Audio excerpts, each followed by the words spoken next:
একদিন ধরেই ভাবছিলাম তোমাদের সাথে এই খবরটা শেয়ার করব, কিন্তু একটা না একটা কিছু হওয়ার ফলে তোমাদের সাথে এই খবরটা শেয়ার করা হয়েই উঠছিল না। চলো আজকে তাহলে শেয়ার করেই দিই।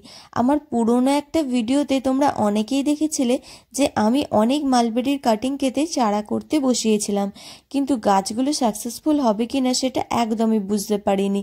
আর দেখেছো গাছগুলো ঠিক কতটা সাকসেসফুল হয়েছে। প্রত্যেকটা চারাতে দেখো কত পরিমাণে শিকড় এসেছে। শুধু শিকড় নয়, তার সাথে ফল ফুল সব হয়ে গেছে। এত ভালো দেখতে লাগছিল। বাট এই যে একটা গাছে একটাও শিকড় আসেনি। কিছু কিছু গাছ তো এরকম ভুল হবেই দেখো। আর এই অদ্ভুত গাছটা দেখেছো, একটাও পাতা নেই কিন্তু অথচ ফল হয়ে গেছে। আর দেখো এত সুন্দর সাকসেস পেয়ে আমার এত ভালো লাগছিল কি বলবো। সেটা নিয়ে তোমাদেরকে অনেক দিন ধরে শেয়ার করবো ভাবছিলাম। আর দেখেছো ছাদে ঠিক আমি কত পরিমাণে মালবেরির চারা করে ফেলেছি।